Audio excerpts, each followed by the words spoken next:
The October rain drummed against the windshield of Unit K97 as Officer Sarah Collins adjusted her rearview mirror, catching a glimpse of Max's alert brown eyes in the back seat. 6 years of partnership had taught her to read his every expression, and right now something was off. "What is it, boy?" she murmured, pulling into the industrial district where abandoned warehouses stood like concrete tombstones against the grey Atlanta sky. Max's ears twitched, his powerful frame shifting restlessly in his tactical harness. The Belgian Malinois had been unusually quiet during the drive, and Sarah knew that silence in Max meant one thing. He was processing something she couldn't yet understand.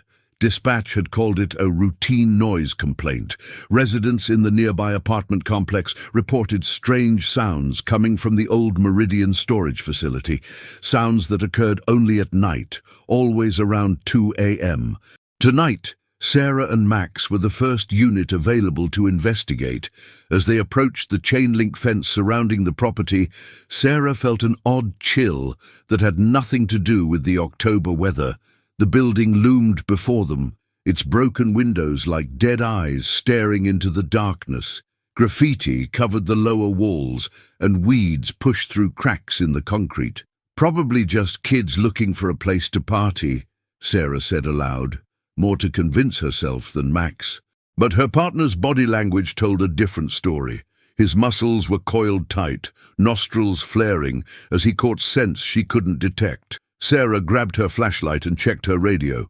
"Unit K97 arriving on scene at Meridian Storage, beginning perimeter check. Copy that, K97. Backup is 20 minutes out if you need it." 20 minutes. In her experience, 20 minutes could feel like a lifetime. Max jumped from the cruiser with practiced precision, immediately moving into his working stance. His black and tan coat gleamed under the streetlight as he began his systematic sweep of the area. Sarah followed, her hand instinctively resting on her service weapon. The fence had a gap near the back corner, old, but recently widened. Someone had been using this entrance regularly. Sarah squeezed through, Max at her side, both of them moving with the fluid coordination that came from years of trust. Inside the compound, the silence was oppressive. No traffic noise penetrated this far into the industrial zone. No sounds of life from the distant apartments. Just the soft patter of rain and their footsteps on wet concrete.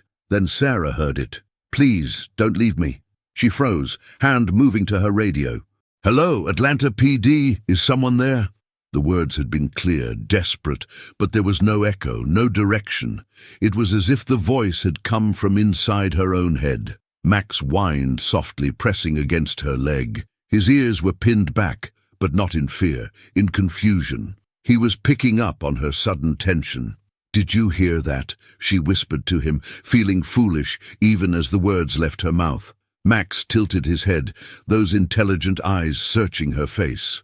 He'd heard something, but not what she had heard. They approached the main warehouse door. The heavy steel barrier hung askew on broken hinges, revealing a yawning darkness beyond. Sarah's flashlight beam cut through the blackness, illuminating empty space filled with debris and the remnants of whatever business had once operated here. "Please don't leave me." There it was again. Sarah's heart hammered against her ribs. 6 years on the force, 3 with K9 unit, and she'd never experienced anything like this. Voices didn't just appear in your head during investigations. Max suddenly bolted forward, his leash going taut in Sarah's grip. He was pulling toward the far corner of the warehouse, his entire body vibrating with urgency. "Max, heel!" But her command lacked conviction. Something told her to follow his lead. They moved deeper into the building, past overturned desks and scattered papers that had survived whatever had closed this place down. Sarah's flashlight revealed old shipping containers, some with doors hanging open like hungry mouths. Max stopped at the third container and began pawing at the ground, whimpering in a way Sarah had never heard before. It wasn't his alert signal for drugs or weapons. This was something else entirely. Sarah knelt beside him, running her free hand along his neck. "What is it, partner? What do you smell?" As her light swept the area around the container, she noticed something that made her breath catch. Scratches in the concrete, fresh scratches, as if something had been clawing desperately at the ground. "Please don't leave me." This time the voice was accompanied by an image that flashed through Sarah's mind.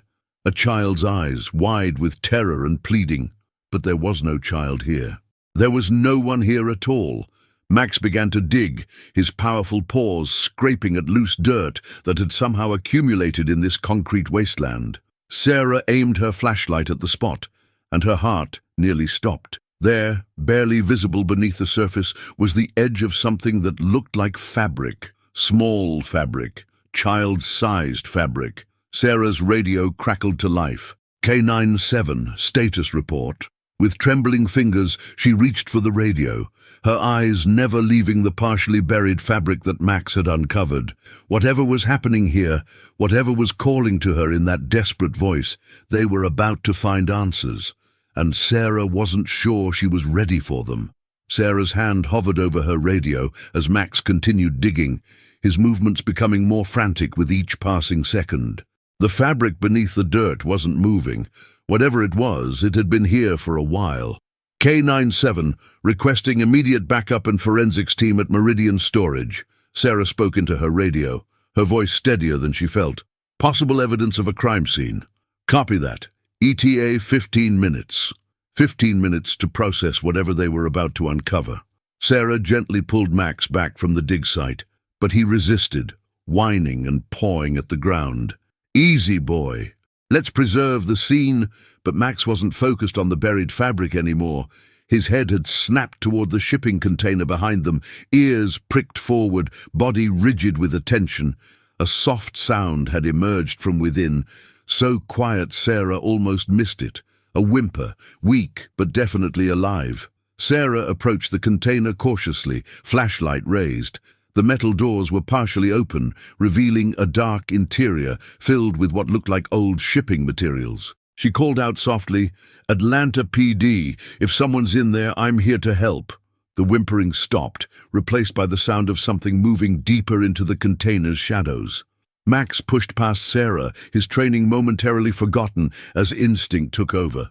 He disappeared into the container before she could stop him, and immediately his demeanor changed. The urgent whining was replaced by soft, comforting sounds she'd only heard him make once before, when they'd rescued an injured child from a car accident 2 years ago. Sarah followed her partner into the container, and her flashlight beam revealed something that made her heart break and soar simultaneously.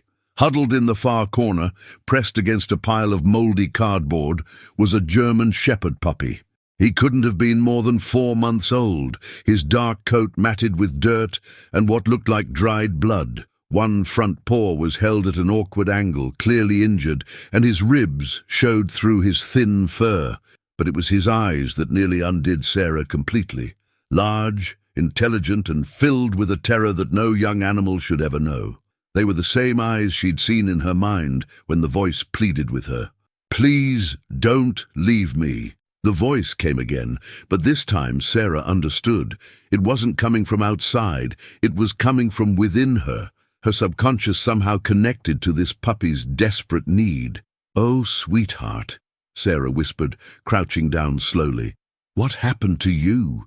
The puppy tried to back away further, but there was nowhere to go. Max approached carefully, his massive frame moving with surprising gentleness. He lay down a few feet from the frightened pup, making himself less threatening while keeping his body between the puppy and the container opening.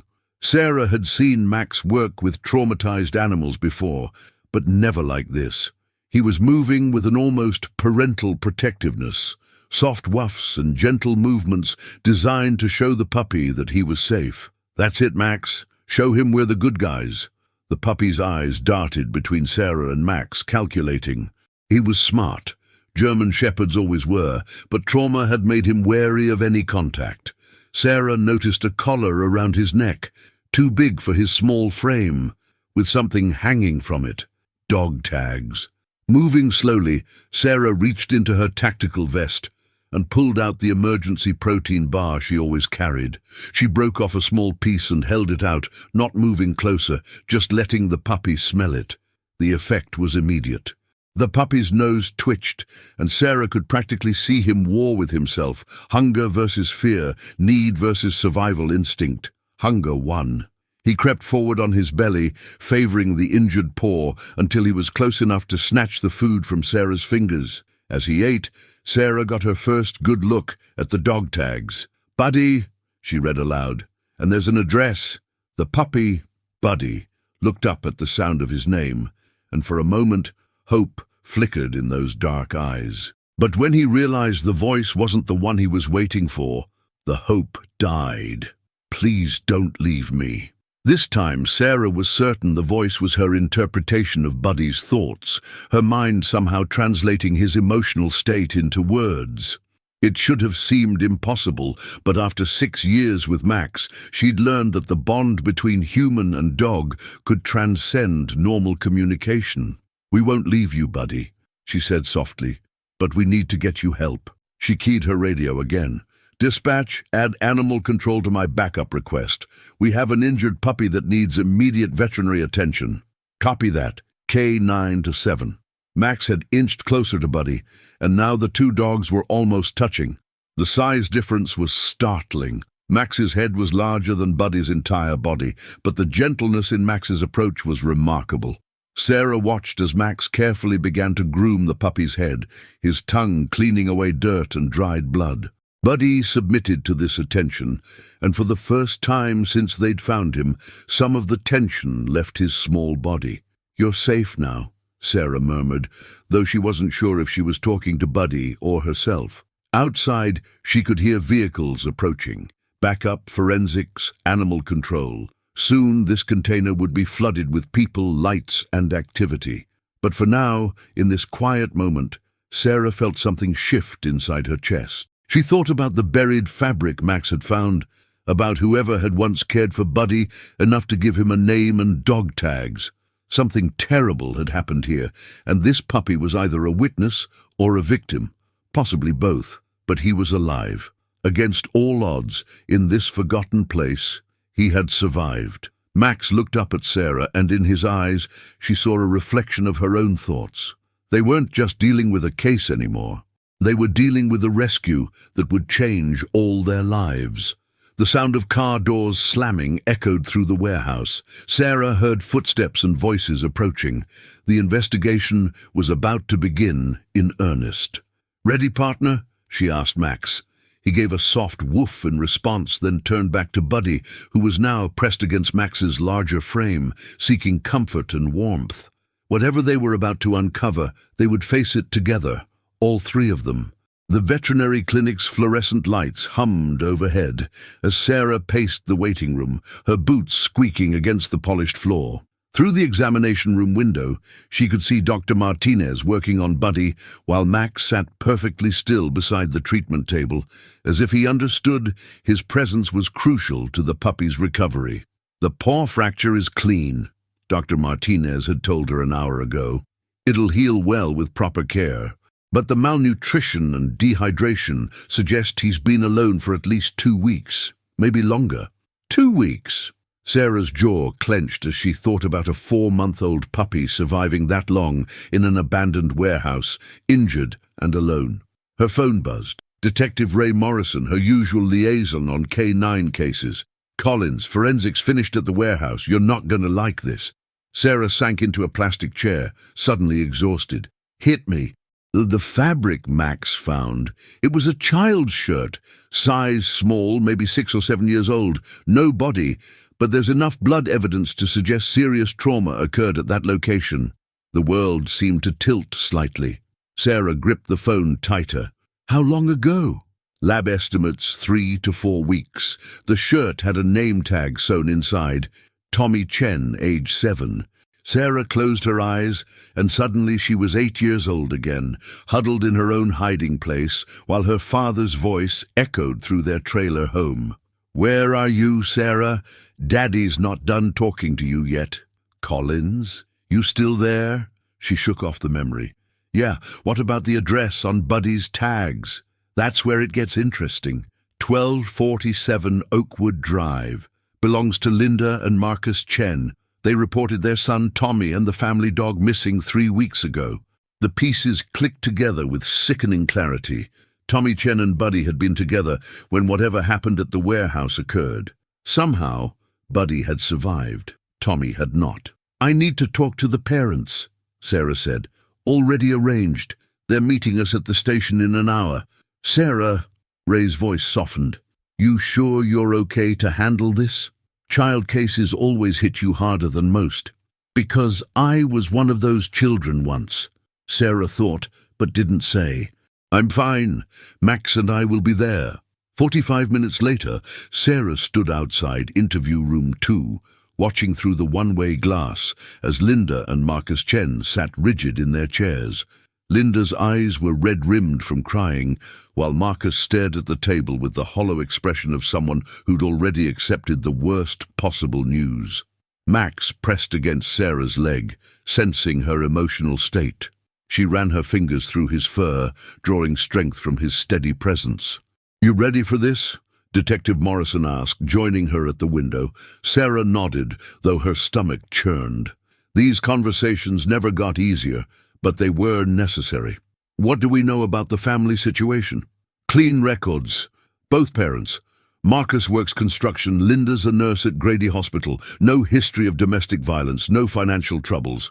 By all accounts, they were a normal, loving family." Just like mine appeared to be from the outside, Sarah thought grimly. She entered the interview room with Max at her side. Both parents looked up hopefully when they saw the K9 unit, as if Sarah might somehow have their son with her. "Mr. and Mrs. Chen, I'm Officer Collins. This is my partner, Max. I need to ask you some questions about Tommy and your dog." Linda Chen leaned forward eagerly. "Did you find them? Please tell me you found them." Sarah sat down carefully, choosing her words. "We found a dog matching Buddy's description. He's alive and receiving medical treatment, but he was injured and had been alone for some time." Marcus Chen's face crumpled. If Buddy was alone, then Tommy. He couldn't finish the sentence. "Tell me about the day they disappeared," Sarah said gently. Linda wiped her eyes with a tissue. "Tommy took Buddy to the park, like he did every Saturday morning. It was only 4 blocks away. He was so responsible, always came home right on time." Her voice broke. "But that day, they just didn't come back." "Did Tommy have any enemies? Anyone who might want to harm him?" "He was 7 years old," Marcus said, his voice hollow. "What enemies could a 7-year-old have?" Sarah felt that familiar tightness in her chest, the one that always came when she worked cases involving children. Was there anyone new in Tommy's life? Any adults showing unusual interest in him? The parents exchanged a look that didn't go unnoticed. "There was," Linda hesitated, "my brother, Derek. He'd been staying with us for a few weeks after losing his job. He spent a lot of time with Tommy." "Where is Derek now?" "He left town the day after Tommy disappeared," Marcus said quietly. "Said he couldn't handle being around the investigation." Sarah felt Max tense beside her. Her partner had picked up on the shift in the room's emotional climate. "I'll need Derek's full name and last known address." As Linda provided the information, Sarah noticed something else. Both parents kept glancing at Max with a mixture of hope and fear. They wanted to believe that if Buddy had survived, maybe somehow Tommy had too. But Sarah had seen the crime scene. She'd seen the amount of blood on that small shirt. "There's something else," Linda said suddenly. Tommy had been having nightmares the week before he disappeared. He kept saying someone was watching him, following him. We thought it was just his imagination. The familiar rage began building in Sarah's chest. The same rage she'd felt as a child when no one believed her, when adults dismissed her fears as imagination. "Did you report these concerns to anyone?" "We mentioned it to Derek," Marcus said. "He laughed it off, said Tommy was just being dramatic." Sarah exchanged a look with Detective Morrison through the one-way glass. They both knew where this investigation was heading now. "Mr. and Mrs. Chen, we're going to do everything we can to find out what happened to Tommy. But I need you to prepare yourselves for the possibility that..."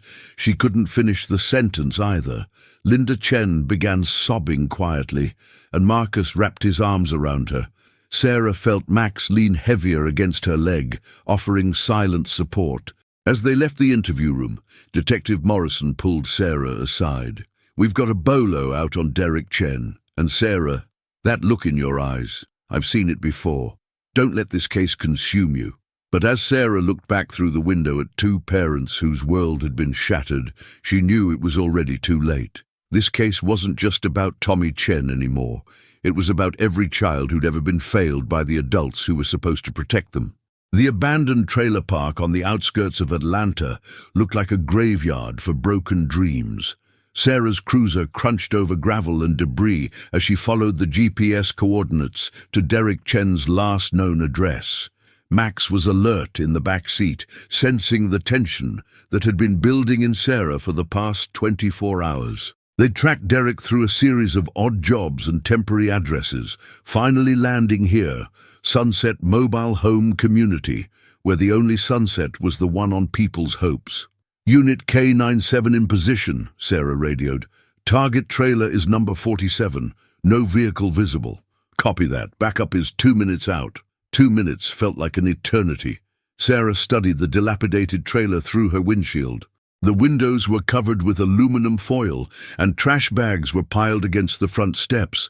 It looked abandoned, but something made her hesitate. "Please don't leave me."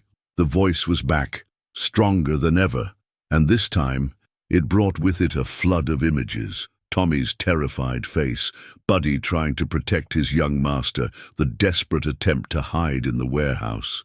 Max whined softly, picking up on Sarah's distress. She reached back to touch his head, grounding herself in his steady presence. That's when she saw it, a flicker of movement behind the foil-covered window. "Somebody's home," she whispered into her radio. "I'm going to approach, but something feels wrong here." Sarah had learned to trust her instincts over the years, and right now every instinct was screaming danger.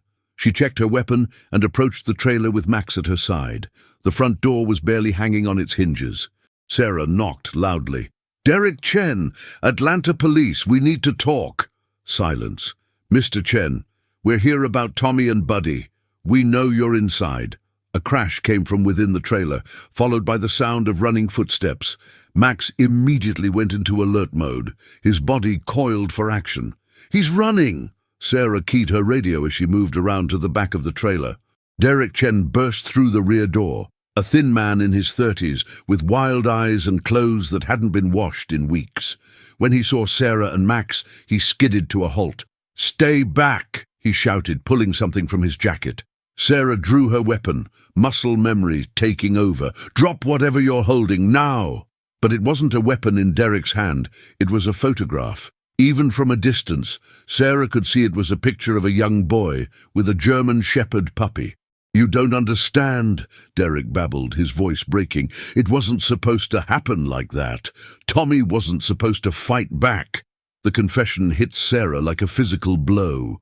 Behind Derek, backup units were surrounding the trailer, but she barely noticed. All her focus was on the broken man in front of her who had just admitted to killing his own nephew. "Where is Tommy's body, Derek?" Sarah kept her weapon trained on him, her voice deadly calm. Derek's legs gave out, and he collapsed to his knees, still clutching the photograph. "I didn't mean to hurt him. I needed money, and I thought maybe I could sell the dog. Tommy said he'd tell his parents, and I pushed him. He hit his head on the concrete." Max growled low in his throat, sensing the evil in front of them. Sarah had to fight the urge to let her partner loose on the man who had destroyed an innocent child. "The warehouse," Derek continued, tears streaming down his face. "I took them to the warehouse because I didn't know what else to do. Tommy was bleeding so much and Buddy wouldn't stop whimpering. I thought if I buried Tommy and got rid of the dog. But Buddy got away," Sarah said, the pieces falling into place. "Smart dog. Too smart. He bit me when I tried to grab him and ran into those shipping containers. I couldn't find him in the dark, and I panicked. I just left." Sarah felt sick. Tommy Chen had died because his uncle wanted to make a few dollars selling the family pet. A 7-year-old boy had lost his life over pocket change. "Tommy's body is still at the warehouse." Detective Morrison had arrived with the backup units. Derek nodded miserably. "In the far corner, under the concrete pile, I tried to make it look like an accident, but the blood, there was so much blood." As Derek was arrested and read his rights, Sarah found herself thinking about Buddy, alone and injured in that warehouse for weeks, probably waiting for Tommy to come back and rescue him. The puppy had survived on nothing but hope and the occasional rat he could catch. "Please don't leave me." Now Sarah understood. It hadn't been Tommy's voice she'd been hearing. It had been Buddy's desperate plea, translated by her subconscious into the words a child might use. Buddy had been calling for help, calling for someone to care about what had happened to his beloved Tommy. "Sarah," Detective Morrison touched her shoulder gently. "You okay?" She nodded, though she felt anything but okay. "How do I tell Linda and Marcus Chen that their son is dead because her brother wanted to sell their dog? You don't have to. That's my job. But Sarah, you solved this case. That puppy led you to the truth." Sarah holstered her weapon and walked back toward her cruiser, Max padding beside her. At the car, she turned to look back at the trailer where Derek Chen had been hiding from his crimes. "What kind of person hurts a child, Max?" she asked quietly. Max leaned against her leg, offering the only comfort he could. In his simple, honest world, there were no easy answers to human cruelty. There was only loyalty, love, and the determination to protect those who couldn't protect themselves. As they drove away from the trailer park, Sarah's phone rang. It was Dr. Martinez from the veterinary clinic. "Officer Collins, I have good news. Buddy's responding well to treatment, and his paw is healing nicely. But I need to ask, what's going to happen to him now? He's going to need a home, and after what he's been through." Sarah looked in her rearview mirror at Max, who was watching her with those intelligent brown eyes that had guided her through 6 years of partnership. "Don't worry, Doc," she said, surprising herself with the certainty in her voice. "I think I know exactly where Buddy belongs." For the first time in days, the voice in her head was quiet. The desperate plea had been answered. 3 months later, Sarah's backyard had been transformed. What once was a simple space for Max to run had become a small paradise designed for 2 dogs with very different needs. A specialized ramp led to an elevated platform where Buddy could safely observe his surroundings, something Dr. Martinez had recommended for dogs recovering from trauma. Sarah watched from her kitchen window as Max carefully carried a tennis ball to Buddy, dropping it gently at the younger dog's feet. Buddy's injured paw had healed completely, but the emotional scars ran deeper. Some days were better than others. Today was a good day. Buddy picked up the ball and tossed it back to Max, his tail actually wagging, something Sarah hadn't seen until just last week. The transformation had been slow, measured in tiny victories. The first time Buddy had eaten without trembling, the first night he'd slept through without nightmares, the first morning he'd greeted Sarah with something approaching joy instead of fear. The doorbell rang, interrupting her thoughts. Through the front window, Sarah could see Linda and Marcus Chen standing on her porch, holding a small wrapped package. She'd kept her promise to update them regularly on Buddy's progress, sending photos and videos of his recovery. They'd insisted they couldn't take him back, too many painful memories, but they wanted to be part of his healing journey. "Mrs. Chen, Mr. Chen," Sarah opened the door with a genuine smile. "It's good to see you." Linda Chen's eyes were brighter than they'd been 3 months ago, though the sadness would probably never completely fade. "We brought something for Buddy, and for you." They moved to the backyard, where both dogs immediately approached. Max, ever the gentleman, sat politely for attention. Buddy was more cautious, but he no longer cowered when strangers appeared. "He looks so much better," Marcus said softly, kneeling down slowly. Buddy approached him tentatively, then allowed himself to be petted. Tommy would be so happy to see him healthy again. Linda unwrapped the package, revealing a photo album. "These are pictures of Tommy and Buddy together, from when we first got him as a puppy. We thought you should have them, so Buddy never forgets where he came from." Sarah accepted the album with hands that weren't quite steady. The first photo showed a grinning 7-year-old boy holding a tiny German Shepherd puppy, both of them covered in mud and absolutely delighted with themselves. "Thank you," Sarah managed.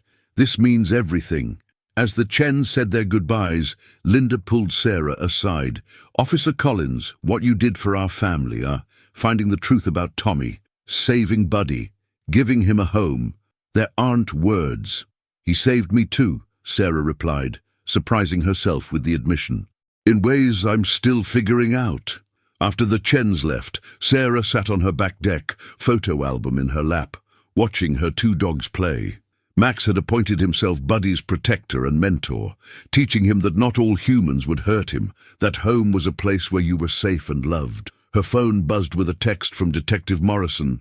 "New K9 case came in. Triple homicide in Buckhead. You and the boys available?" Sarah looked at Max, who had stopped playing and was watching her with that uncanny ability to read her moods. Buddy sat beside him, no longer the terrified puppy they'd found in the warehouse, but not yet the confident dog he could become. She typed back, "Max and I will be there in 20, Buddy stays home today." Some cases required the seasoned partnership between Sarah and Max. Others, like the warehouse investigation, needed something more, the kind of intuitive connection that could bridge the gap between human and animal understanding. Sarah had learned something important during those dark days, searching for Tommy Chen's killer. The voice she'd heard, the desperate plea that had guided her investigation, hadn't been supernatural or unexplainable. It had been empathy, her subconscious mind interpreting Buddy's emotional state and translating it into something she could understand. She'd always been good at reading Max, but Buddy had taught her that connection could transcend species, that trauma could be healed with patience and love, and that sometimes the most broken souls had the most to teach about resilience. "Come on, Max," she called, standing and adjusting her duty belt. "We've got work to do." A dream. Max immediately moved into his professional mode, but he stopped to nuzzle Buddy's head, a gesture that meant, "Stay safe, little brother." Buddy watched them prepare to leave, and for just a moment, Sarah saw anxiety flicker in his dark eyes. The fear that they wouldn't come back, that he'd be abandoned again. "We'll be home for dinner," Sarah told him, kneeling down for one last pet.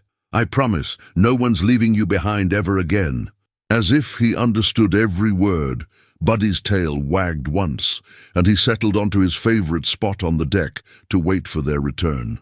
Driving toward their new case, Sarah thought about the photo album on her kitchen table, about a little boy who'd loved his dog enough to fight for him, about an uncle whose greed had destroyed a family.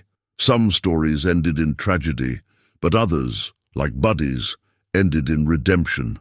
"What do you think, partner?" she asked Max, who was alert and ready in his compartment. "You up for solving another mystery?" Max's answering bark was confident and strong, the sound of a dog who knew exactly who he was and what he was meant to do.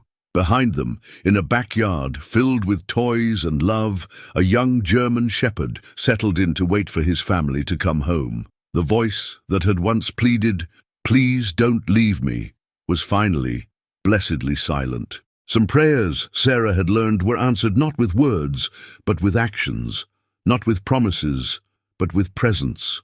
And sometimes the most powerful healing came from simply showing up, day after day, until trust was rebuilt and hope was restored. Max was her partner in justice. Buddy was her reminder that mercy was just as important. Together, they made her complete.